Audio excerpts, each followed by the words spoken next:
equilíbrio é muito importante na nossa vida, pois nos dá qualidade de vida e, melhor ainda, nós agradamos a Deus. Esse é o estudo de número 761 aqui do nosso canal Jaboque Vamos Orar. Você é muito bem-vindo, que o nosso bondoso Mestre Jesus te abençoe grandemente e veremos sobre equilíbrio logo após a nossa vinheta.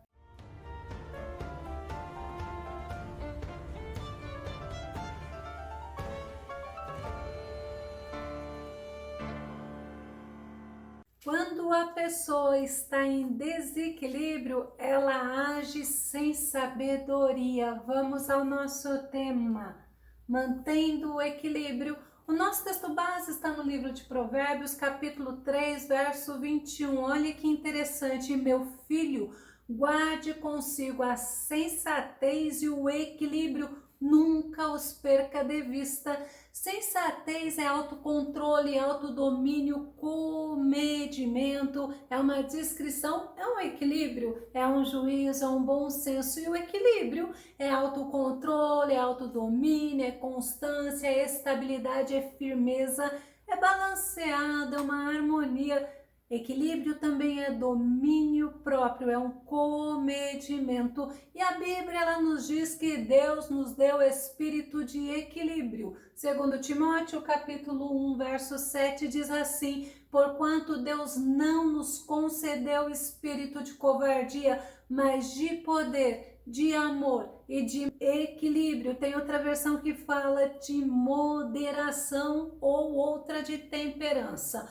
O Espírito que Deus nos deu é o Espírito Santo e nós devemos ter as qualidades do Espírito Santo em nós e devemos exercer na nossa vida e na vida dos outros. O apóstolo Paulo, ele nos ensina sobre o equilíbrio e ele também fala sobre a importância de ter equilíbrio para um homem, um governador lá da Judéia chamado Félix e a esposa de Félix chamada Drusila. Atos capítulo 24, verso 25.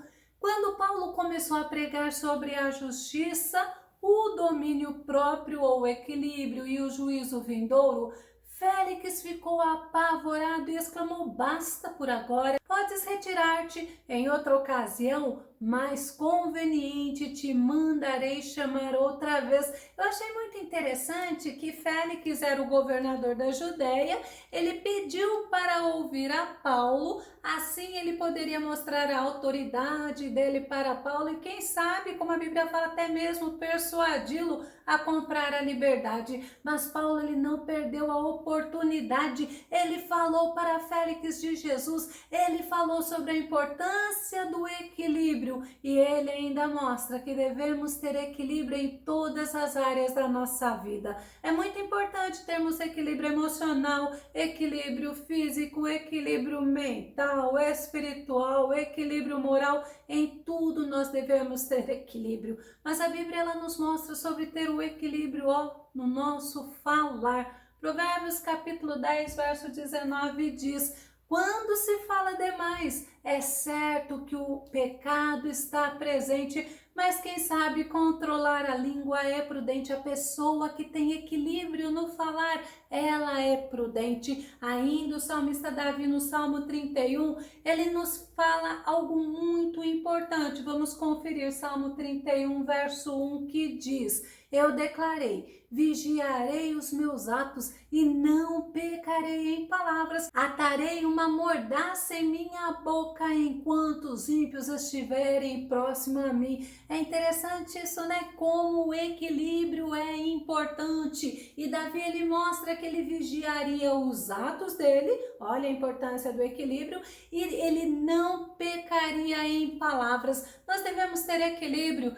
domínio das palavras, as palavras que saem da nossa boca, mas não podemos esquecer que devemos ter equilíbrio nos nossos desejos, nos nossos impulsos. Vamos conferir? 1 Tessalonicenses capítulo 4, verso 5, não dominados pela paixão de desejos sem controle, à semelhança dos pagãos que não conhecem a Deus. Para um pouco e pensa, as pessoas que não conhecem a Deus, elas estão servindo ao Deus deste século, ao Deus que não é o Todo-Poderoso, ao Deus enganoso, estão servindo a Satanás. Mas nós que servimos o Deus vivo, o Deus poderoso, a Bíblia fala que devemos ter domínio nas nossas paixões, nos nossos desejos, devemos ter controle, ou seja, devemos ter equilíbrio, devemos ser diferente daquelas pessoas que não conhecem a Deus. E Salomão, ainda em Provérbios capítulo 21, verso 17, fala: quem se entrega desvairadamente aos prazeres passará necessidade. Quem se apega ao vinho e à carne gorda jamais será rico. Nós temos que ter controle, equilíbrio em todas as áreas da nossa vida. E nós acabamos de falar sobre quem se apega ao vinho e à carne gorda jamais será rico. E me lembrei, temos que ter equilíbrio no nosso apetite, mesmo nos apetites alimentares. Provérbios capítulo 23, verso 20 e 21, Salomão fala: não caminhes com os que se encharcam de vinho, tampouco com os que se empanturram de comida, porquanto os bêbados e os glutões se empobrecerão e a indolência os vestirás de trapos. Precisamos ter domínio em todos os nossos desejos, independente da área da nossa vida. E os nossos pensamentos? Como será que está? Nós temos que ter equilíbrio nos nossos pensamentos, temos que ter domínio nos nossos pensamentos. Efésios capítulo 4, verso 17, sendo assim, eu vos afirmo, olha que Paulo fala, e no Senhor insisto, para que não mais viveis como os gentios, que vivem na inutilidade dos seus pensamentos. Quantas pessoas se deixam dominar pelos pensamentos, mas o apóstolo Paulo, ele tem um crivo que nos ensina a confrontarmos os nossos pensamentos e levarmos os nossos pensamentos cativos a Cristo. Vamos conferir em Filipenses capítulo 4, verso 8, concluindo, caros irmãos, absolutamente tudo que for verdadeiro, tudo que for honesto, tudo que for justo, tudo que for puro, tudo que for amável, tudo que for de boa fama, se houver algo de excelente ou digno de louvor, nisso pensai. Eu gosto muito de pensar nesse versículo. Esse é o crivo do apóstolo Paulo, que nos ensina o que passa na nossa cabeça. Nós temos que passar nesse crivo. Nossos pensamentos não podem estar a seu bel prazer, não. Nós temos que confrontar os nossos pensamentos, se o que nós estamos pensando é verdadeiro, se é honesto, se é justo, se é puro, se é amável, ou seja, ele é um pensamento que está te edificando. Se não for, pare de pensar no que passa na tua cabeça. As nossas emoções, elas devem ser equilibradas. Eu nunca devo agir ou tomar decisão alguma quando estou com as minhas emoções abaladas ou com as minhas emoções desequilibradas. Vamos, por exemplo, nos lembrar da alegria. É agradável sentirmos alegria, mas eu tenho que tomar cuidado para que a minha alegria não seja uma euforia. Provérbios capítulo 15, verso 13 diz: o coração alegre aformoseia o rosto, mas pela dor do coração o espírito se abate. E tem outra versão que fala que a alegria do coração ilumina todo o rosto, mas em compensação a tristeza da alma abate todo o corpo. Eu tenho que ter equilíbrio até mesmo na alegria. Provérbios capítulo 15, verso 15, Salomão nos ensina: todos os dias são tristes para os que mantêm um coração aflito, mas a vida, ela é agradável para as pessoas que buscam alegrar a alma. Eu gostei muito dessa palavra, porque o que Salomão está nos ensinando é real. Precisamos buscar nos alegrar, alegrar para que os nossos dias sejam melhores, sejam mais leves, sejam mais felizes. E o apóstolo Paulo,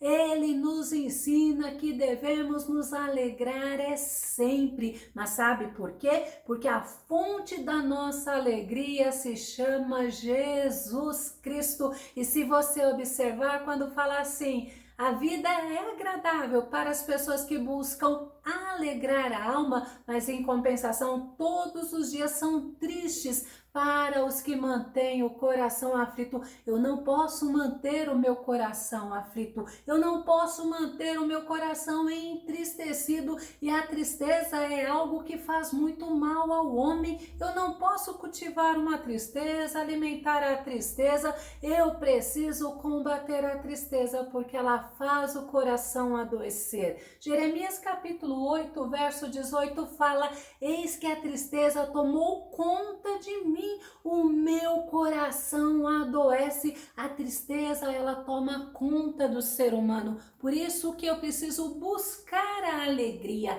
A tristeza, ela consome a força, a energia, o vigor do homem. Provérbios capítulo 17, verso 22 diz: o coração bem disposto é remédio de grande eficácia, mas a alma deprimida consome até dos ossos do corpo todo o vigor. Então eu não posso alimentar a tristeza, eu tenho que ter uma vida de equilíbrio. Você se lembra? Existe o que se chama de doença do século, que é a ansiedade. Eu devo estar atento quanto a esse assunto. A ansiedade, ela tem que ser comedida, ela não pode me dominar. Provérbios capítulo 12, verso 25 diz: o coração ansioso, olha o que acontece, deprime o ser humano, mas uma palavra de encorajamento o anima.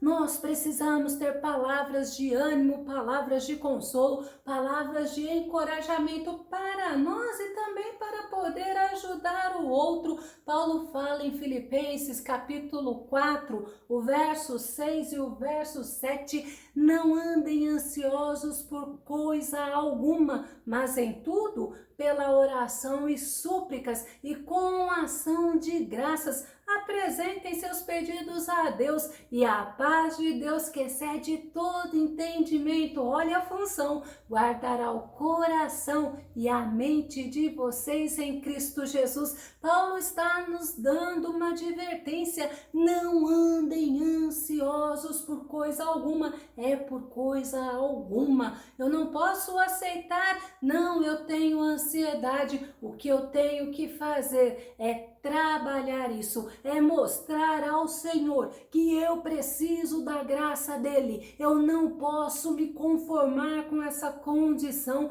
ou até mesmo com uma patologia, que existe ansiedade generalizada, mas eu preciso querer melhorar. Agora tem pessoas que elas cultivam, sabe o que? A preocupação. Eu não posso cultivar isto, não. Preocupação é uma ideia fixa e antecipada que preocupa, que perturba o espírito a ponto de produzir sofrimentos, a ponto de produzir inquietação. E as pessoas, elas acham que faz parte da vida delas a preocupação, e elas não se importam e levam uma vida amargurada, uma vida preocupada, e não desfrutam da alegria da presença de Deus. Mas olha o que Jesus fala em João capítulo 14, verso 1 e verso 27, não permitais que o vosso coração se preocupe. Tem coisas que é Deus que faz e tem coisas que somos nós que temos que fazer. E Jesus falou: não permitais que o vosso coração se preocupe. Então isso depende de mim. Aí Jesus ainda fala: mas credes em Deus e crede também em mim. Ou seja, crede em Deus,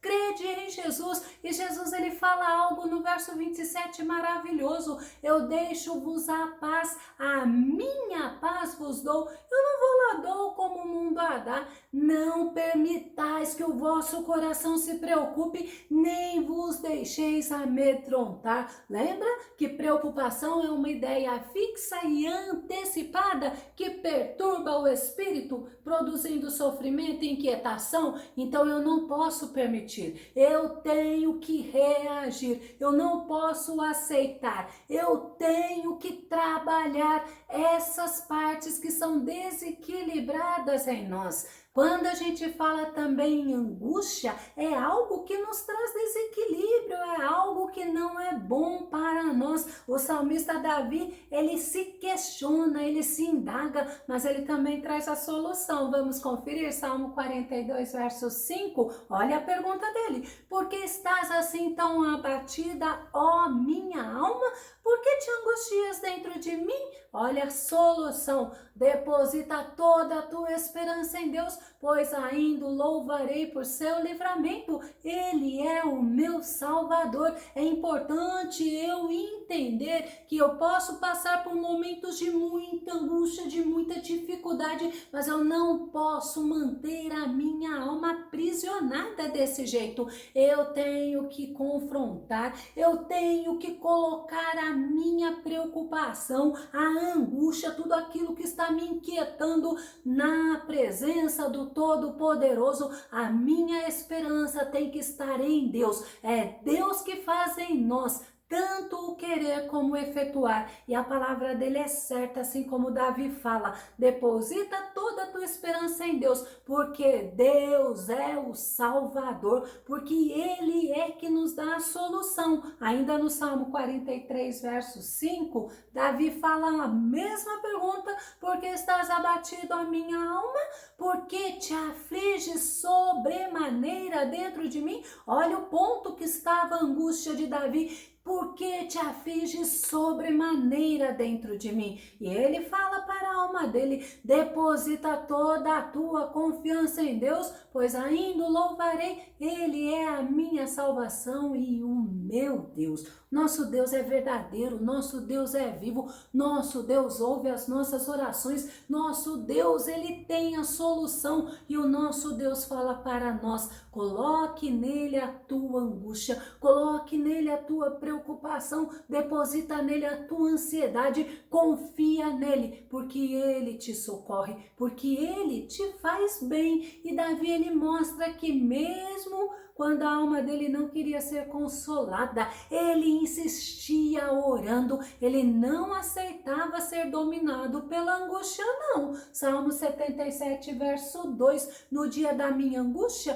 procuro o Senhor, de noite não me canso de erguer a minha mão. Minha alma recusa ser consolada, mas ele não se cansava, ele não deixava a angústia dominar a vida dele. E a amargura é um sabor amargo, é um padecimento moral, é um desgosto, é uma adversidade. A amargura, ela é uma aflição, ela é uma angústia, ela é uma tristeza. Paulo, em 2 Coríntios, ele diz assim no capítulo 2, verso 7: agora, todavia, deveis perdoar e encorajá-lo, para que não seja dominado por a amargura excessiva.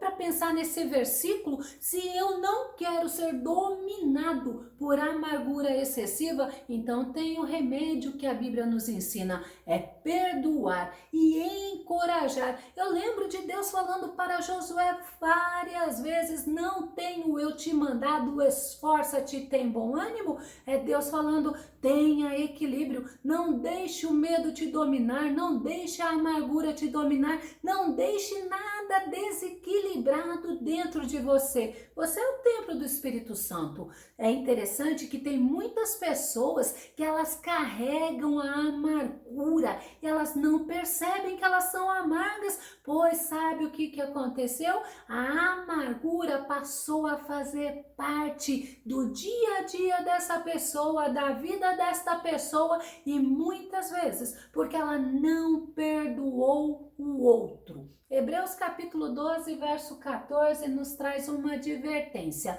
vigiai para que ninguém se exclua da graça de Deus, que nenhuma raiz de mágoa venenosa brote e vos cause confusão, contaminando a muitos. Você lembra de Ruth e Noemi? Noemi falou para que não chamasse mais ela de Noemi, mas sim de Mara, porque ela era uma mulher amarga. Tem outra versão de Hebreus capítulo 12, verso 14, que fala assim, olha, tendo cuidado de que ninguém se prive da graça de Deus e de que nenhuma raiz de amargura brotando vos perturbe e por ela muitos se contaminem. A pessoa amarga é uma pessoa que murmura, é uma pessoa que reclama, é uma pessoa insatisfeita, é uma pessoa que não consegue ver o agir de Deus em nada, em nenhuma situação. E tem pessoas que incentivam o outro